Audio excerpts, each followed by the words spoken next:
Halo, nama saya John Sarah Krisnal Saragi. Saya angkatan 18 pelatihan dasar CPNS tahun 2021, kelompok 3.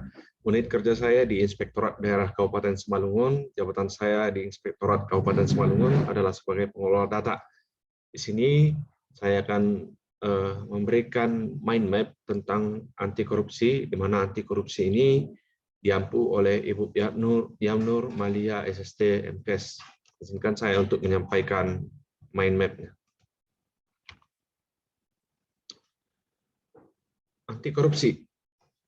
Dalam Kamus Besar Bahasa Indonesia, anti dapat diartikan sebagai tidak setuju, tidak suka, tidak senang. Dan korupsi dapat diartikan penyelewengan atau penyalahgunaan uang negara, baik itu di perusahaan, organisasi, yayasan, dan sebagainya, untuk kepentingan pribadi ataupun orang lain. Anti korupsi merupakan perilaku yang tidak setuju dengan penyelewengan atau penyalahgunaan uang negara, baik itu di perusahaan, organisasi, yayasan, dan sebagainya, untuk kepentingan pribadi atau orang lain. Korupsi. Korupsi dinyatakan sebagai tindak pidana, di mana tindak pidana ini adalah tindakan melawan hukum yang telah dilakukan dengan sengaja ataupun tidak sengaja oleh seseorang yang dapat dipertanggungjawabkan atas tindakannya, dan oleh undang-undang telah dinyatakan sebagai tindakan yang dapat dihukum.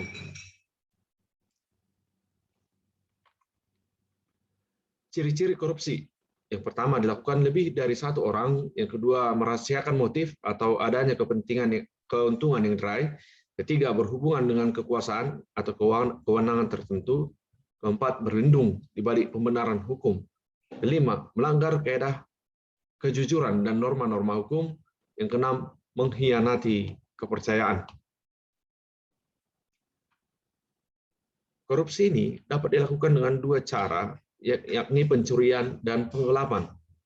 Pencurian adalah perbuatan melawan hukum yang mengambil sebagian atau seluruhnya barang atau hak orang lain yang tujuannya untuk dimiliki atau memperoleh keuntungan sendiri.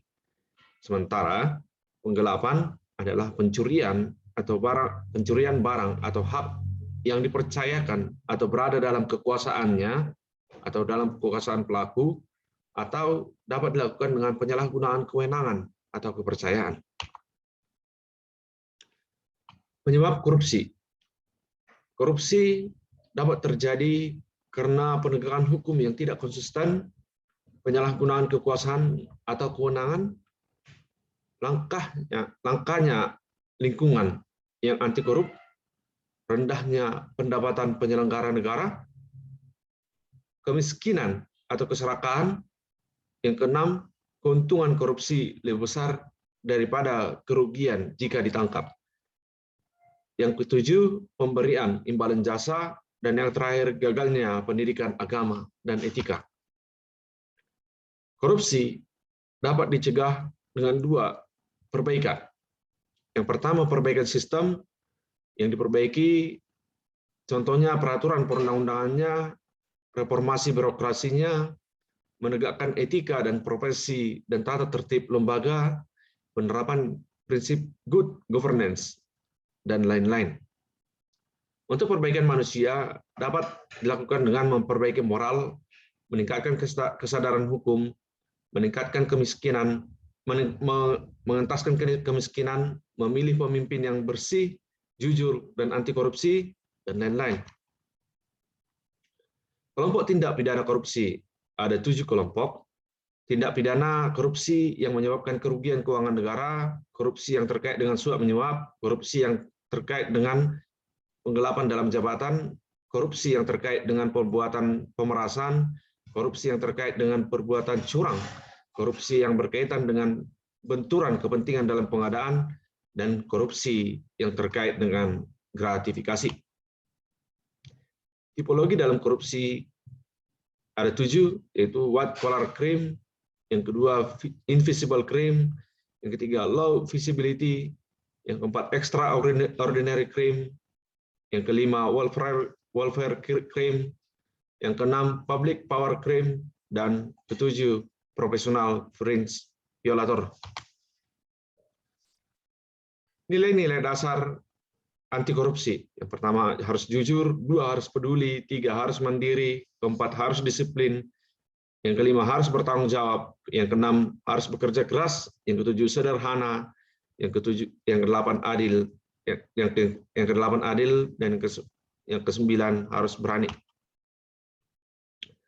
Implementasi nilai-nilai dasar anti korupsi. Yang pertama, nilai kejujuran.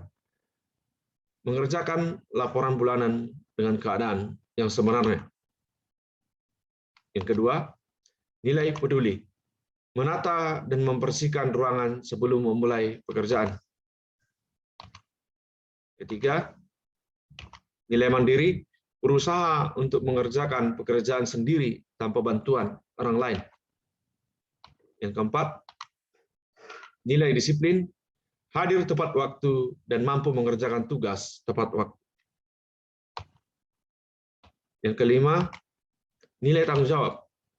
Menyelesaikan tugas yang diberikan dengan mengupayakan hasil yang maksimal dan bisa dipertanggungjawabkan.